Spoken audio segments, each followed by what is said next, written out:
Hello, this is Catherine from Accelerated Reader reading books for you. Today I will be reading Wish Upon a Star by Emily Daine. Before I begin reading, I would like to give a big thanks to the author for sending me this book to read on my channel. In the description below, I've included links where you may find and purchase this book. Don't forget to like and subscribe. Wish Upon a Star. Inspired by the wonderful imagination of Eva. For Eva and Jack, with love. Very special thanks to Nicole Brooks for bringing my words and ideas to life with her charming and magical illustrations. A true talent. Eva was in the car with her mummy and little brother, Jack. They were driving back along the fast road, or the motorway, as Mummy and Daddy liked to call it. Her mum was singing along to the radio, and Jack had fallen asleep. Eva stared out of her window. It was dark outside, and the streetlights looked like giant lollipops on long sticks.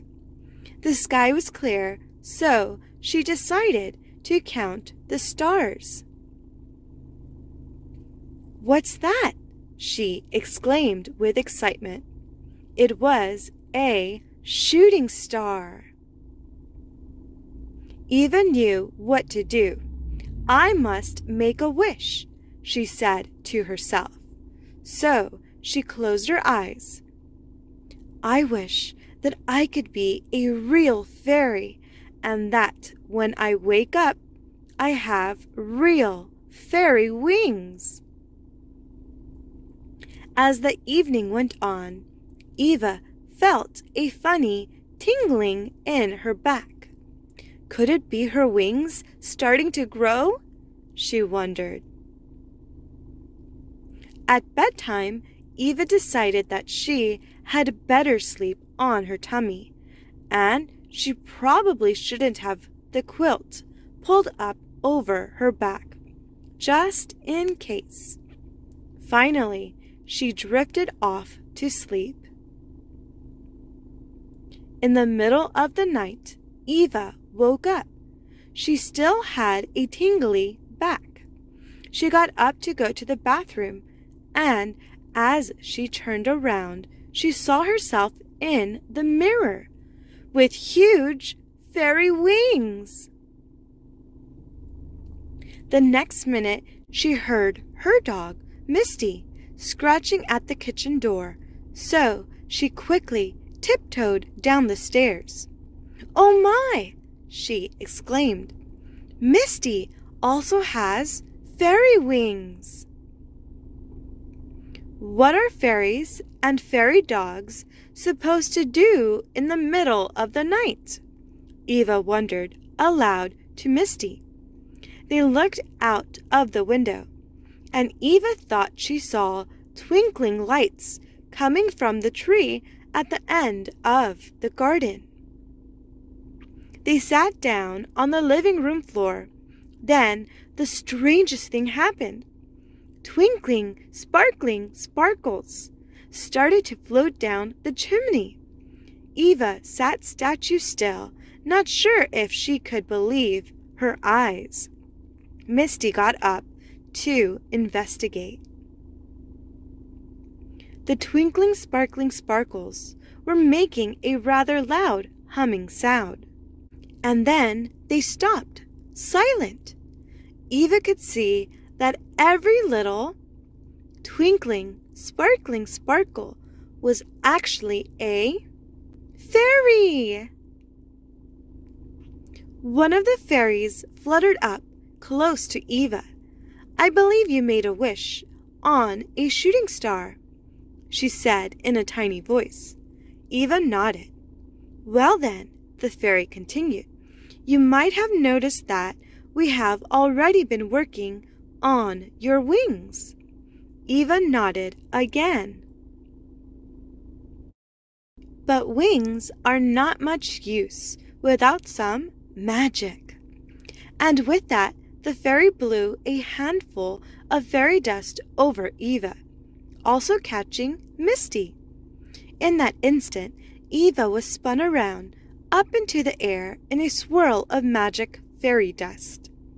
When her feet touched the ground, she was wearing the most beautiful, sparkly fairy dress she had ever seen.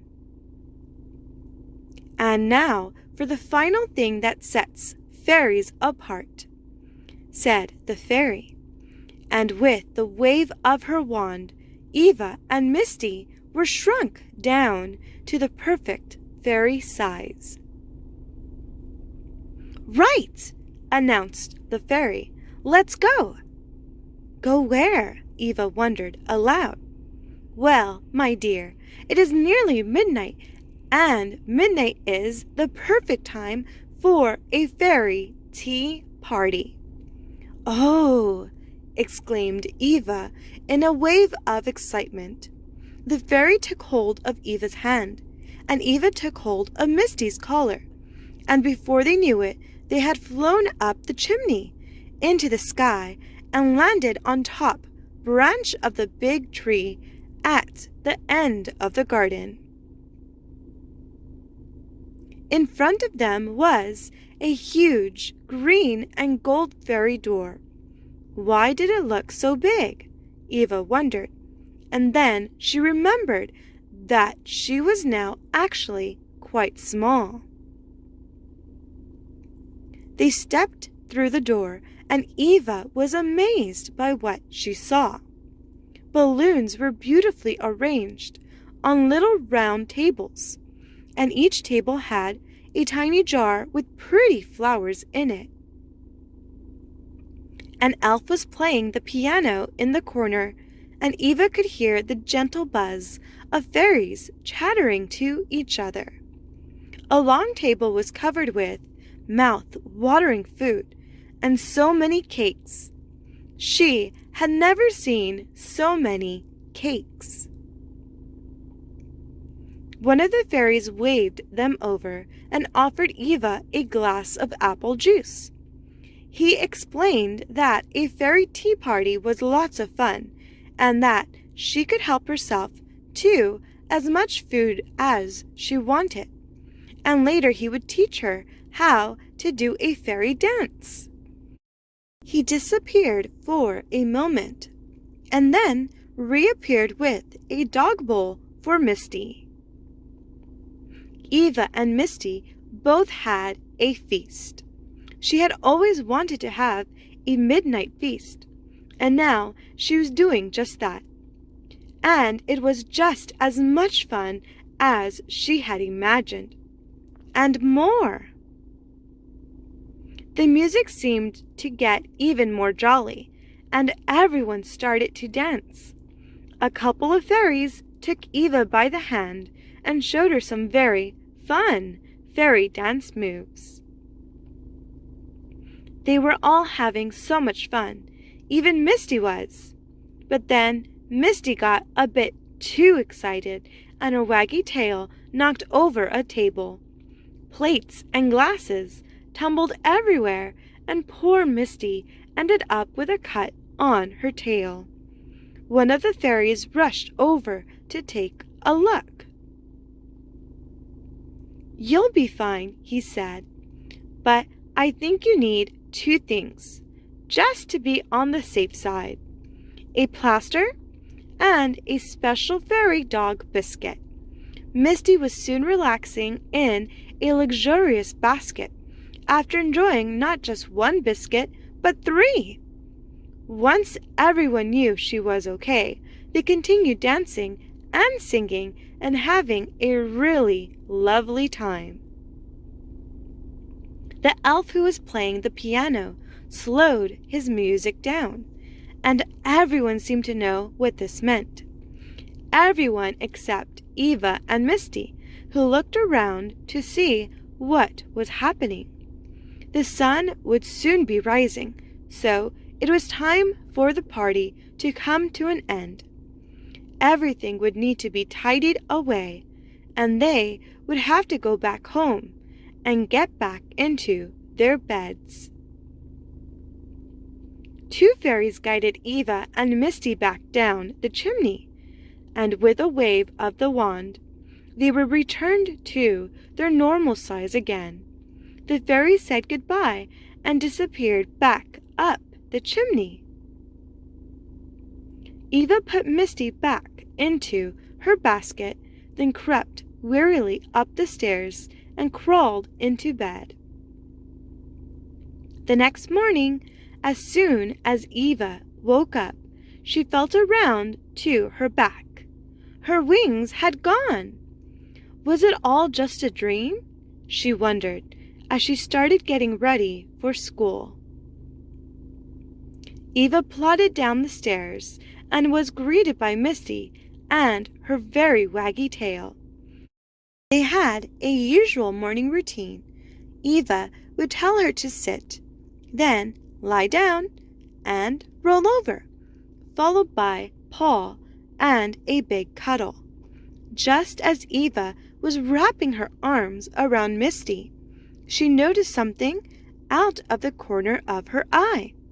She couldn't believe what she was seeing. Misty still had the plaster on her tail. So it wasn't just a dream after all, was it? The end. Thank you for listening. Don't forget to like and subscribe. In the description below, I've included links where you may find and purchase this book. Can you find the hidden words? Feel free to pause this video so that you may complete this activity. A note to the grown-ups. First and foremost, thank you for buying my book. I hope you and your little ones enjoyed the story. As a new author just starting out, any feedback would be gladly received, as would any support in getting my books out there. So, if you enjoyed this story, please shout loudly about it among your social circles. I have 2 more stories in progress with lots more fun ideas up my sleeve. So, if you fancy coming along for the journey, pop along and follow me on the following social networks. Huge thanks to you again, Emily.